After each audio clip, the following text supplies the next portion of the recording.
package for Russell Wilson. That's easy. John Schneider is the master. He could do it in 2 phone calls. Yeah. The problem is, who do you replace him with? And I think that's the problem for everyone. Like, let's say like the Houston Texans. I don't think they're trading Deshaun Watson, but let's say they do. Fine. You get a lot of draft picks. Who is actually your quarterback? For Seattle, you trade Russell Wilson, unless you're taking someone of his caliber and putting him in there, you are automatically rebuilding. So how does that actually benefit the Seahawks? That's the real question. And I can't help but think of Jerry Jones today or yesterday when he saw this list that came out. And Jerry loves shiny new objects. And it gives him a little leverage, I guess, with Dak Prescott, whether he uses that or not. Like the feasibility of the Cowboys kicking the tires on Russell Wilson is what? Not very feasible. Okay. To me, the Cowboys situation is very, very easy. Sign Dak Prescott. He is one of the best young quarterbacks in the NFL. He actually got more valuable when he hurt his ankle because the team was not good. Like, it's crazy to me. It's always been crazy to me when I saw people argue that Carson Wentz was better than Dak Prescott. It's almost like, what am I watching, right? Like, to me, it was obvious that Dak was where he was and Carson was going the wrong way, which I think has been pretty clear now. But it'd always be like, what are people saying? Like, how are they missing this? And I kind of feel like that with Dak too. Like, he's a rising young quarterback who's actually getting better. He's a great person. Rehab's going well. It's going to be expensive to sign him because, it's expensive to sign quarterbacks, but the price is only going up. And I'll say this, let's just say, God forbid, the Cowboys don't sign Dak Prescott by March 9th when they tag him or by July 15th. He'll be a free agent next year. He will make all of the money. And by then it's possible he leaves the Cowboys. And again, how does that benefit Dallas? Talking to Ian Rappaport, the NFL Network insider. Did Deshaun Watson have a face-to-face with his coach or a phone call with David Culley? It was not face-to-face. Okay. It was either a phone call or could have been Zoom. There's could have been FaceTime, could have been Skype. There's a lot of different. I don't think it was rotary phone, but it was either phone call or some sort of face-to-face interaction type deal. It didn't sound like it was much. Deshaun Watson, from what I understand, always planned to do this out of respect for David Culley, who at 65 years old basically got his lifetime dream of being a head coach in the NFL. I never thought it would change anything, and it hasn't changed anything. He's where he is.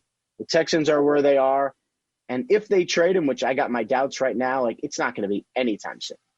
Yeah, I wondered. I thought Carson Wentz would eventually get traded. I didn't think Deshaun Watson would get traded. But here's Wentz, who wanted out of Philadelphia and got traded. And Deshaun Watson wants out. But I also wonder about the timing of this, Ian, because at some point these teams will move on and go, all right, if he's not available, then we'll look at free agents or we'll look at the draft. If I'm the Texans, I just say we're open for business like the Lions did with Matthew Stafford. Come on down, give us your best offer, and we'll move forward. Does that make sense? Yeah, it does if you're the Texans and you're okay not having Deshaun Watson. He's one of the best young quarterbacks in the NFL. And even though there's this sort of business/personal thing going on, he is a great person, high character quarterback, right? So why would you ever want to trade him? Whatever price they could give, unless it's the Jaguars or maybe the Jets in some sort of package, maybe, replacing Deshaun Watson is hard or impossible unless you hit the lottery, which they already did with Watson. The timing is really interesting because usually you say, all right, what's the deadline? All right, we need to know by free agency. All right, we need to know by the draft. Deshaun Watson is so good and so valuable that he actually doesn't, where he is in the market doesn't matter. They could say in July 25th or something, okay, fine, we'll trade him. And you would have teams ready to offer multiple first-round picks for one of the best quarterbacks in the NFL. I don't think the market affects his value if the Texans ever decided to trade him. I just don't understand what happened. He had that emotional press conference. He was crying. He thanked everybody. This was great. What did he find out? I know that, you trade Hopkins, but they had traded Hopkins. Then he got his contract extension, I think. So What did he all of a sudden realize that made him go, this is not the place I want to be? Yeah, I mean, I think when you have a problem with the owner, that is tough to overcome. And it's all in a weird situation, right? Because you have Nick Caserio, a GM, in there. You have David Culley, the head coach. Watson doesn't have a problem with either of them. And so they have been trying to kind of make it right. But what's unfortunate is at this point, there has not been anything they could do to change his mind because they're not even involved. It's the owner. It's the owner promising, trading his best receiver without telling him. He found out on Twitter. And then saying he would be involved in the process of hiring the GM. Just be involved. Like, just let him know, maybe talk to some people. And then he finds out on Twitter. I think that's something that to him has been really hard to overcome. And I've talked to people on all sides of this. I honestly don't know what fixes this. I thought Drew Brees was going to take this week to have his going away party. Like, he had the week to himself. Very quiet with Drew Brees. What do you think? Well, today's not over yet. Now, usually you'd say you wouldn't want to do it on Friday because the Saturday papers, but papers are so, I don't know if people think like that anymore. Could be today. He's retiring. Drew Brees is retiring. He's going to have an awesome job in our world next year. He's going to make a lot of money. Are you guaranteeing Drew Brees is retiring? Yes, he's retiring. And the reason I know that is because, one, he's retiring. But two, they took his salary. They took it all the way down to the minimum. Drew Brees is not going to play for $1 million next year. He's not going to play for the veteran minimum. He's also just not going to play. So, maybe he's waiting for his time. Maybe he wanted to kind of let it breathe a little bit. I don't know, but he is retiring. Good to talk to you, Ian. Have a good weekend. We appreciate your time as always. Awesome. Thanks for having me, man. Take care. That's Ian Rappaport, NFL Network insider. Oh, this Russell Wilson situation. Fascinating. But so is Deshaun Watson. Yes, McLevin. He kind of killed our Drew Brees drama. Yeah, I know. Couldn't he have left the door open just a little bit there? Yeah, easy with staying with the facts and stuff like that. Yeah, I know. Buzzkill. I know. All right, we'll take a break. Phone calls coming up. We have play of the day. McLovin may have ruined my weekend, and he didn't mean to. I'll have that story for you coming up next.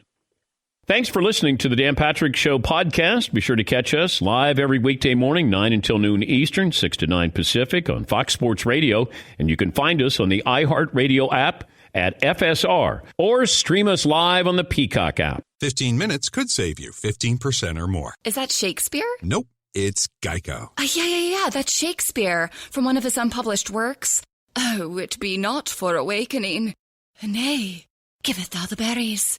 For 15 minutes could save you 15% or more. Nope, it's from Geico, because they help save people money. Well, I hate to break it to you, but Geico got it from Shakespeare. Geico. 15 minutes could save you 15% or more. Geico knows there are many reasons why you ride. From the exciting adventure of the daily commute to the peace of mind that Geico always has your back with 24/7 access to claim service and legendary customer service. But Pamela Mund had one reason in particular. My skin is extremely averse to most fabrics, except for the soft, buttery feeling of leather. Thankfully, I found my clan of leather lovers in the biking community. It's been life-changing. Geico Motorcycle. 15 minutes could save you 15% or more.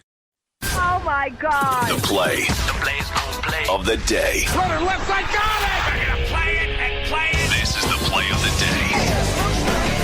Check this out. Back to Burks.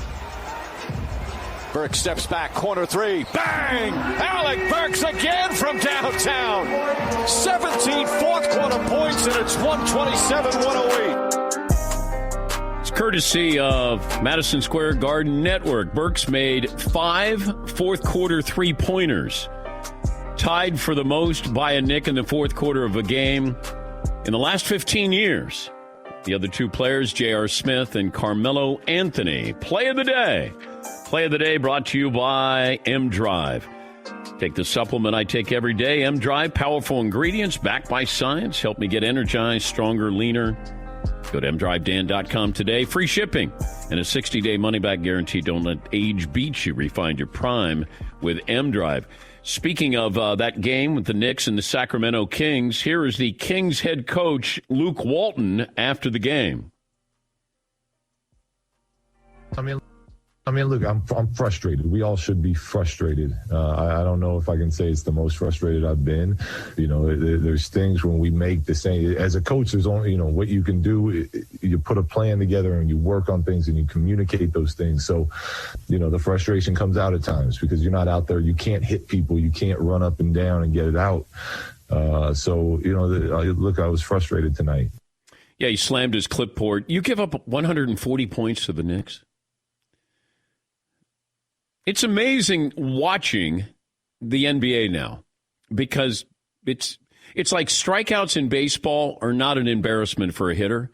Giving up 130 points doesn't seem like it embarrasses any players. It should. But that's why when, Ben Simmons named to the All-Star team and people said, well, yeah, great, he's a lockdown defender. Who cares? Okay, but I do care. Like the things that he does well, he does really well. He doesn't shoot. Therefore, we go, he's flawed.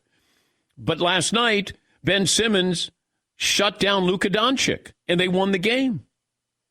Joel Embiid didn't play well, but his defense, he shut down Luka Doncic.